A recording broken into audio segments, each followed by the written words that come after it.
Hello, everyone. In this video, we will introduce the switch statements. A switch statement is an alternative to an if statement. Sometimes using switch statements, you can simplify the code. For example, let's look at the computing tax. So we write this if statement: if stat is 0, compute tax for single filers. If stat is 1, compute tax for married filing jointly. Else if, else.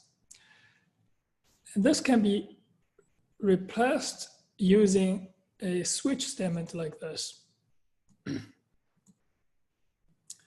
Switch status case 0, compute tax for single filer, break. Else, this is the case 1, case 2, case 3, and default. We're going to print this message: invalid status, exit.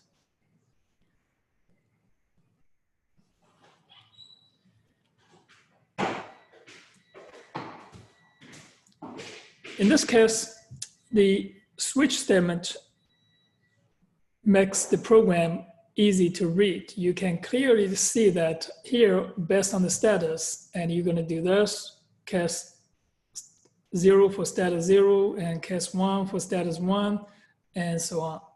And if none of the case matches, and this goes to the default.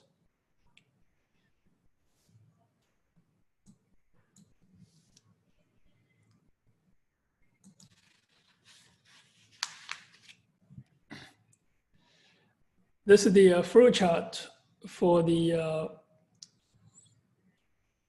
preceding switch statement. Status 0, compute tax for single filer. Break, it's get out. If the status is 1, compute tax for married file jointly. Break to get out. Now, the break keyword is required to exit the switch statement. The syntax for the switch statement is this: you write the keyword switch, and here you put the value inside the parentheses. The value may come from the expression, and here you have the keyword, the case, and for the value 1, case for the value 2.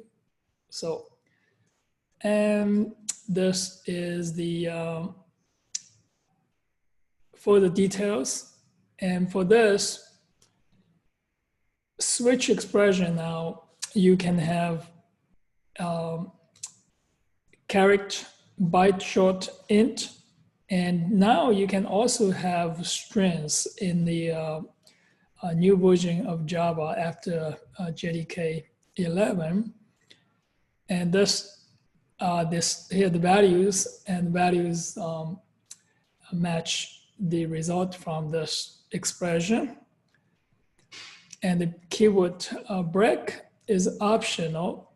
Without the break, you're not going to break it. And so we're going to see the example without using break in the next slide. All right, so now you see the break here. Okay, and here's the default. If none of the case match, and it goes to default.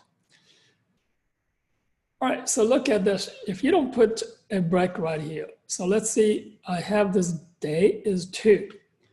So now it goes to check the case 1, and case 2, case 3. Okay, so this is a for through. So here you're going to have this is going to case 3. And so day is 2. It does not have break, so we'll continue state to look at the next case, and next case. So here is weekend. So any of the days 1, 2, 3, 4, 5 is right here, the weekend. And now you can break. So please note that break is required. And if you want to break out the case, and otherwise it's going to be fall through and continue stay and to check for the next case in the switch statement.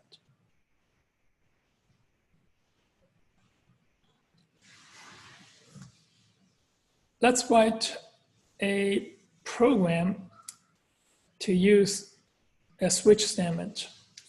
The program prompts user to enter a year and displays the animal for the year. So this is Chinese zodiac, and you have this 12 animals. And here for the year, remember 12. If it's 0, and his monkey. If it's 1, it's rooster. So if it's 11, it's sheep. So this is the way we will determine and all this Chinese zodiac animal. And here's the program. The program prompts user to enter a year. So now we're going to see what is the remainder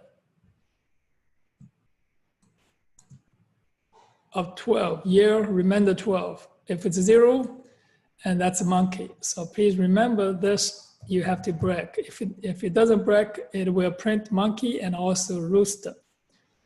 So this is case 3. And this is a 5. So 5 is ox. You can write a system dot out dot print line ox. And please remember, you have to write break. So my suggestion is that if you don't use break, write some comments so you know you're not making a mistake. That is all for this section. See you on the next video.